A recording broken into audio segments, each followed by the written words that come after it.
Welcome to Mock the Week. I'm Dara O'Brien. The news this week. A visit by Prince William and his army mates to the bingo made news around the world. Although Al Jazeera almost caused a riot with their headline, British soldiers seen entering Mecca. Speaking of posh boys, at the Tory party conference, David Cameron responded to allegations that he hadn't written his own replies on his website by going on the internet and filming himself bashing one out. It's been a busy week for Norman Tebbit in Bournemouth. When he's not speaking at the Tory conference, he's hanging from the ceiling in the ghost train. One issue on the Tory conference agenda is prison overcrowding. One solution is that the prisons should share beds, as suggested by Delegate Fisty Wilkinson. Police in London have been told they can't use the word yobs to describe loutish behaviour. This obsession with supposedly offensive terms has gone down very badly with some members of the filth. The shortage of flu vaccines means that thousands of old people are at risk, and I don't know really if we should be inoculating people against flu. Flu is very much nature's way of freeing up seafront property in Eastbourne. Joining me tonight are six of the country's top comedy performers: Andy Parsons, John Colshaw, Ian Stone, and Frankie Bull, Hugh Dennis and Mark Watson. Welcome to you all.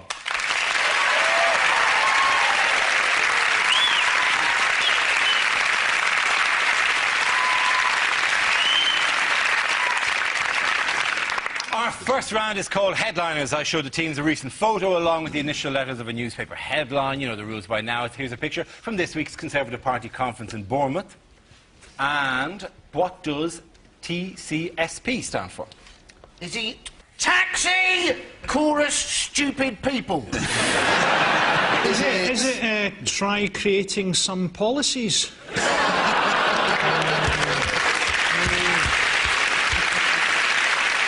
Is it a bit of a long shot? Is it Tom Cruise suckles pig? You can't see what they're looking at, but there must be something interesting. I know I'd raise a hand to that. In the hope that he'd lift his hand up from the nipple of the pig and high-five me. I think it's pretty much definitely that. Yes, it is. Talking of things that you'd celebrate, is it Thatcher's coffin seen passing? Is it Tony Blair, Cameron, same person? Tricycling, says Ponce. The C stands for cuts. Cuts. Cuts. Tax cuts. Tax cuts. Suspect package, is that it? No, not that. Two news stories slammed together. Tax cuts, suspect package. I was writing about tax cuts, but then I saw this bag. I don't know who owns it. This is more important than any tax cuts. I'm going to write about this story, Is it Tax Cuts Split Party? That's exactly what it is.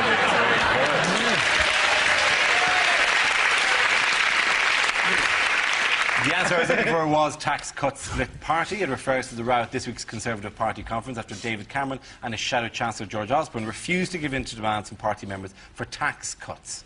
Did you enjoy the Tory conference? I loved it. I loved the way he described himself as a liberal conservative. What the hell is a liberal conservative? Somebody who doesn't approve of gays, but just likes watching a lot of them on video. It's hard for Cameron, because if he promises tax cuts, they might get elected and he might have to do it. Whereas Duncan Smith and Hague, they could say what the hell they liked because they weren't going to win. Hague could just say, we'll make everyone able to fly. He wasn't going to have to get elected. Except the foreigners, they will not fly. The foreigners shall be rooted by lead boots, they shall watch us fly.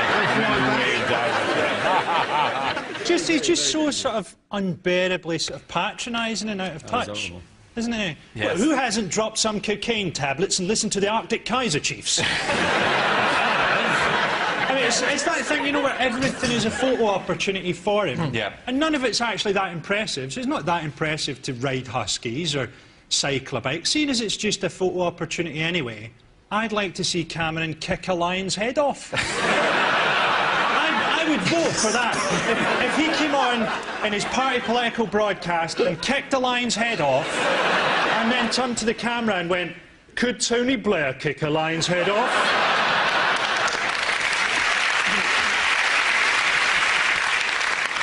He was on curious form, though, wasn't he? Because he said, let sunshine win the day. Yeah. And I don't remember anybody arguing that sunshine shouldn't win the day. I can remember, vote Labour, vote rain. Our priorities are precipitation, precipitation, precipitation. The actual was let the sunshine win the day, which is because the original version was let the sunshine out of my arse. Very entertaining the way Cameron does keep falling into this trap of trying to use naff young phrases like some sort of geography teacher trying to be cool, like, you know, hang loose everyone, and yeah, and, you know, keep it real, yeah.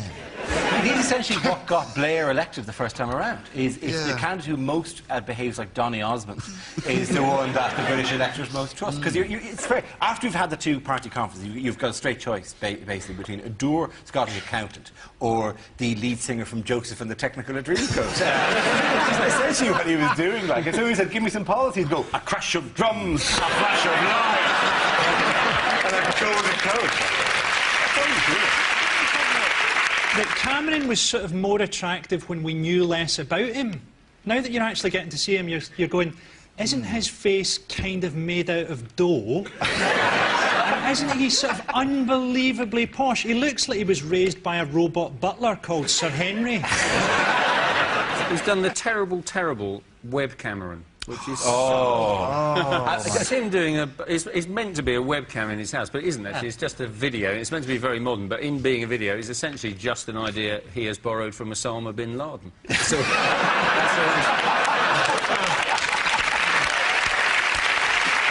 Do you want to see a little bit of web camera? Yeah. Yes. Oh, this is an education. This is what young people want to see. This is web camera.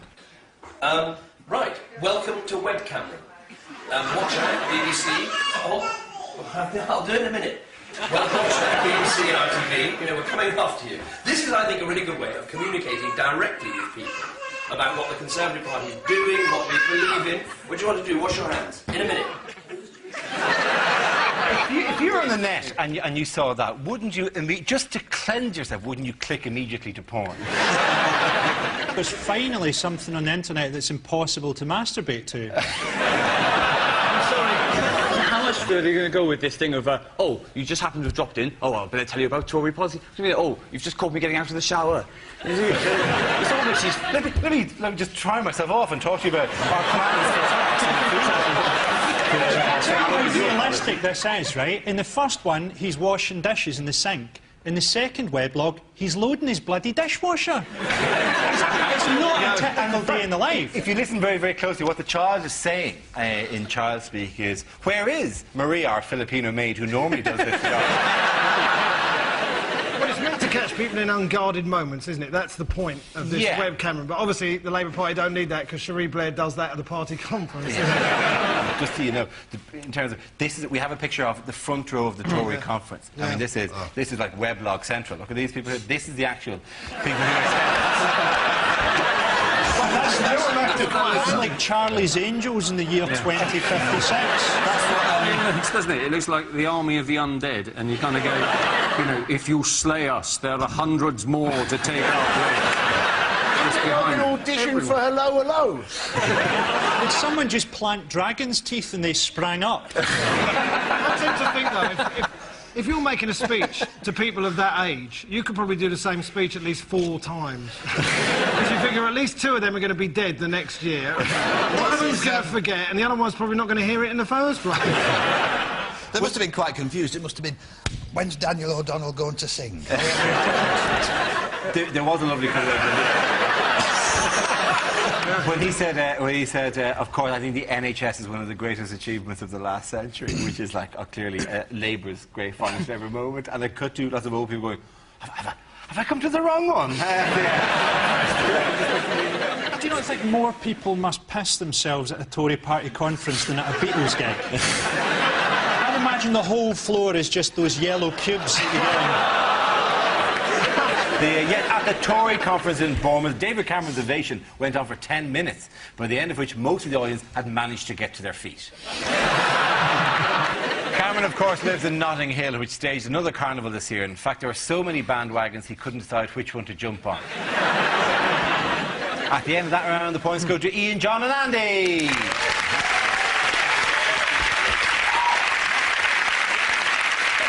The next round is called Between the Lines and features Hugh and Frankie. Would you both please make your way over to our press pit? In this round, one of them takes on the role of a person in the news addressed in the media, while the other translates what they really mean. As he prepares to assume centre stage, Frankie, you are Iranian President Mahmoud Ahmadinejad. Thank you, got it right in one. And Hugh, you will tell us what he really means. I am Iranian President Mahmoud Ahmadinejad.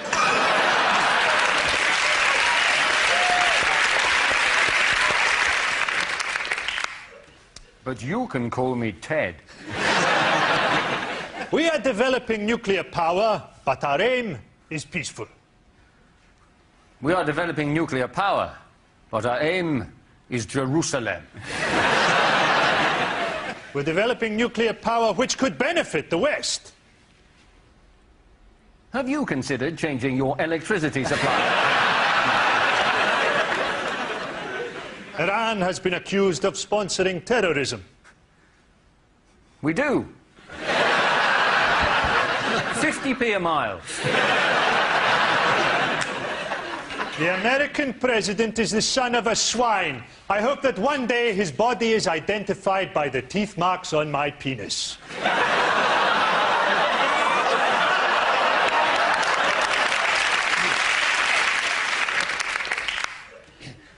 I don't like George Bush. We are a modern people. At night I relax by listening to the Stones. Thudding into the bodies of innocent women.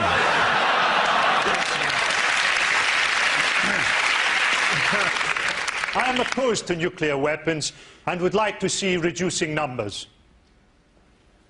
5, 4, 3, 2, 1. Very good, well done. Frankie and Hugh.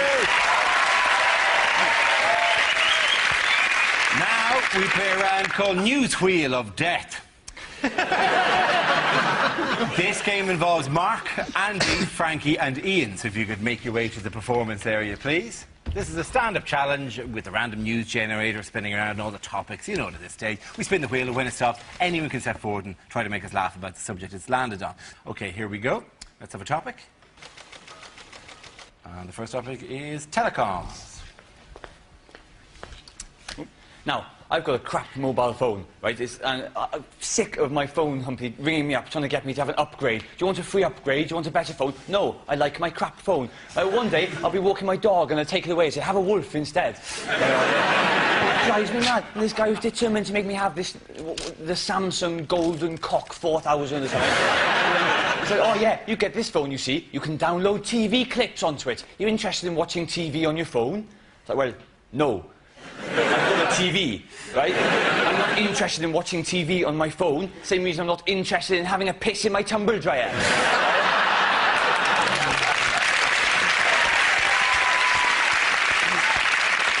Let's have another topic. The subject is bird flu. Who wants to come in on that? Ian. Yeah, I don't know if anyone here is scared of bird flu. Is anyone a bit concerned about? No one? No. Maybe it's just me. I don't know. I'm going to be the first to go. We do have a bird flu helpline. We do give us advice on what to do in the unlikely event that we encounter a dead bird. And I thought, well, what are people doing at the moment? Oh, look, there's a dead bird. I must rub it in my face. Hello, bird flu helpline. I think I made a grave error. I was walking down the street and I encountered a dead bird. I rubbed it in my face, yeah. Is that wrong? Shit. If only I'd have spoken to you earlier. What, now? The kids are playing with it, yeah. Well done, Ian. Very good, Ian Stone. OK, that leaves us with Andy and Frankie. Let's have another topic. The topic is Scotland. I have this covered. Is that your image of Scotland? You know that's three English blokes at a wedding? Do you remember years ago when they were making Braveheart everyone said, oh, it's ridiculous, Mel Gibson playing a Scottish guy. That's not going to be very convincing. And look at him now, an alcoholic racist.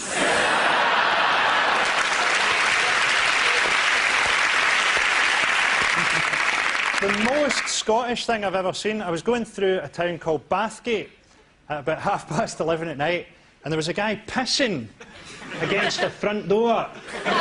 He then took out his keys and went inside. Thank you, Roy, ladies and gentlemen. OK, let's see what's left for Andy. It's education. I am a little disappointed. I was hoping to get England as a topic. But yes, education. You may have seen that, in fact, our kids are now going to get taught atheism in the classroom. You would have thought that should be a fairly short lesson, wouldn't you? Hello, come in. There is no God. Same time next week.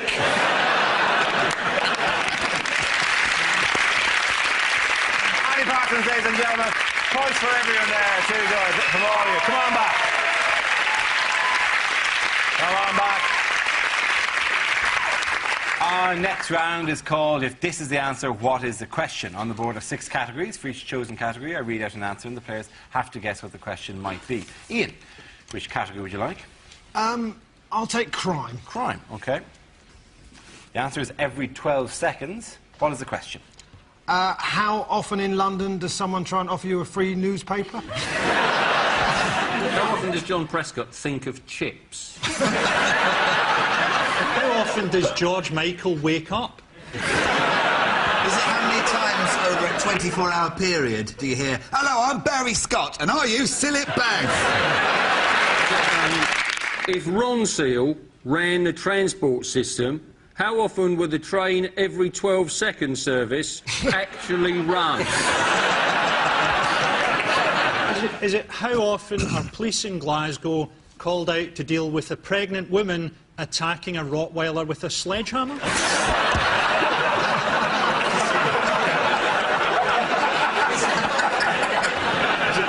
How often does someone finish a Sudoku and then think, what was the point of that?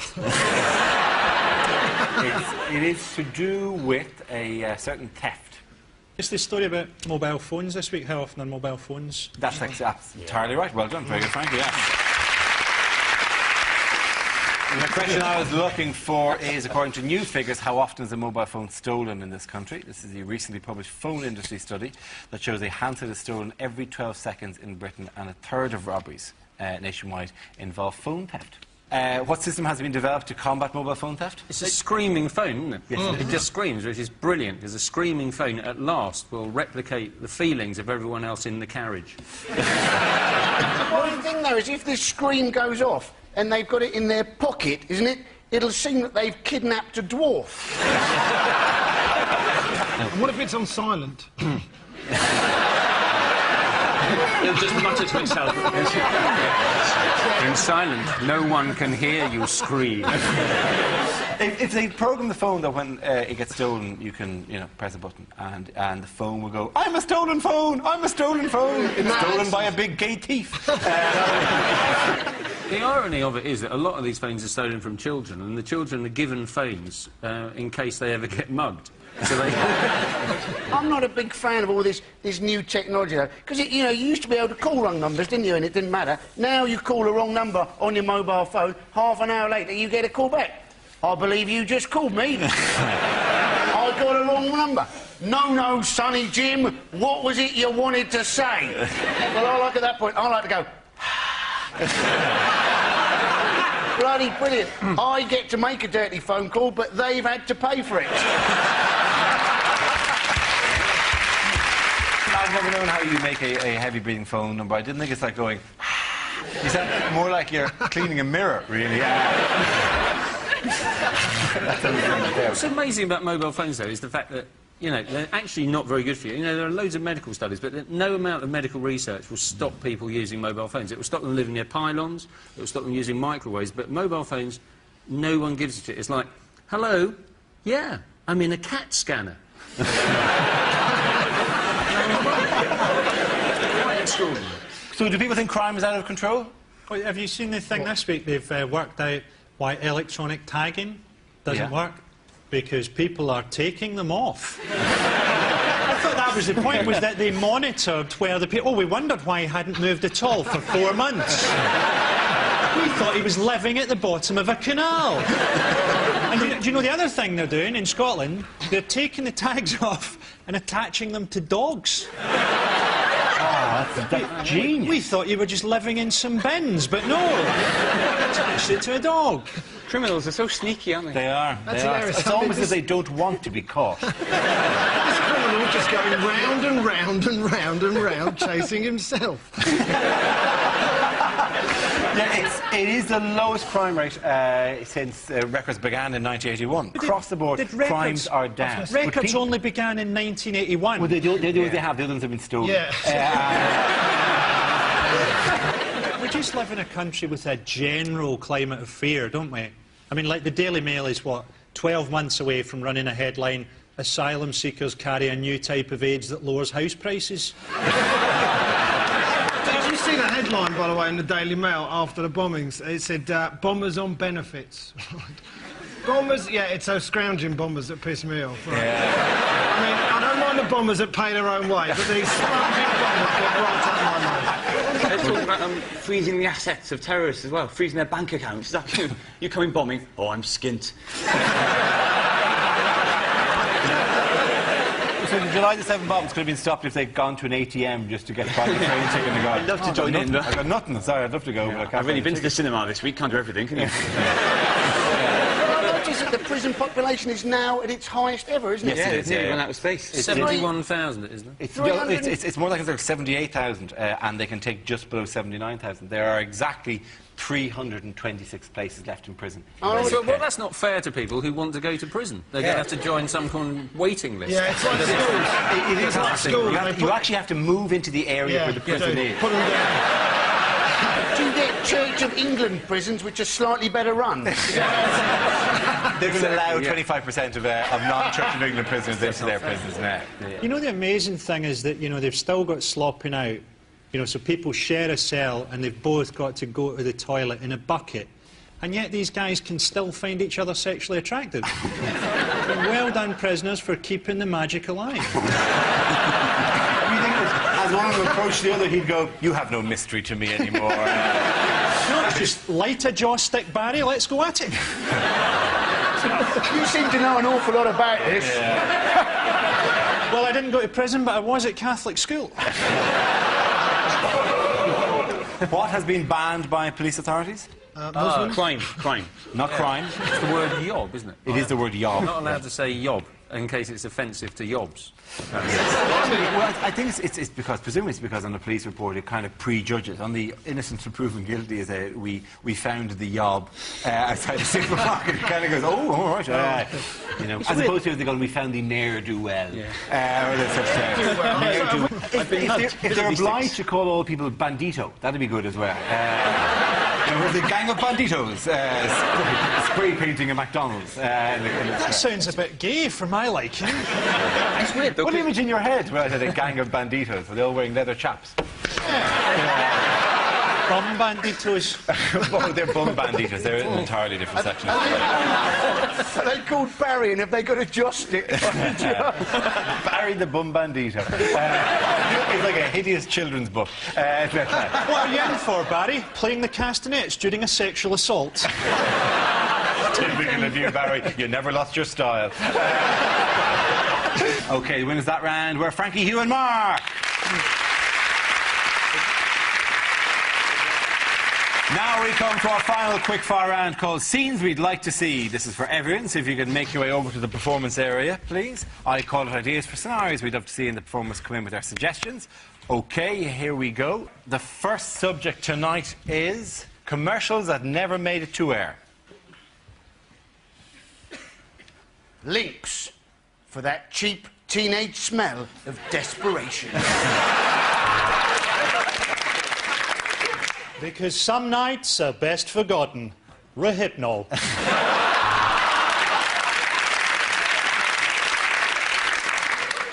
injured at work, don't drive a jet car at 300 miles an hour. The Islamic Jihad High School, because they blow up so quickly.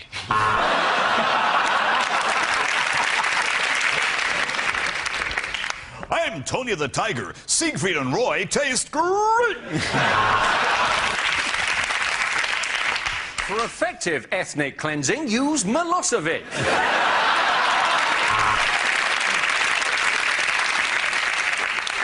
The post office. We're always full of absolute freaks. We laundered this half of the money with the mafia, and this half with the more violent Chinese triads. L'Oreal!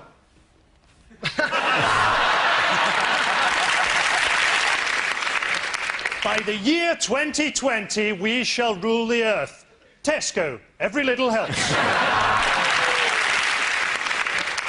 Losing a hair, tiny cock, you need a Porsche.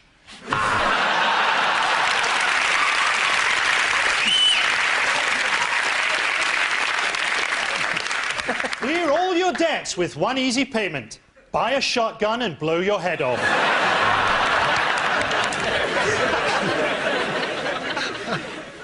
Take 2 bottles into the shower. Yes, I'm an alcoholic. That's it on that topic. Our next topic is inappropriate acts for the Royal Variety Performance. Let's play Who's Harry's Dad? Stephen Hawking unplugged.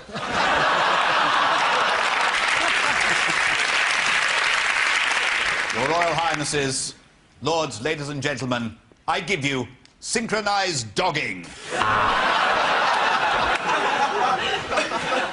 Ladies and gentlemen, the marching band of the Mujahideen!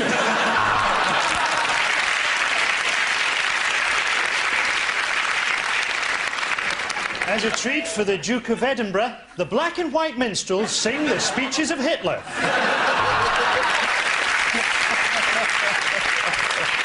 The George Michael motorcycling display team! At the end of that round, points go to Ian, John and Andy. Everyone come back. That's the end of the show. This week's winners are Andy Parsons, John Coleshaw and Ian Stone.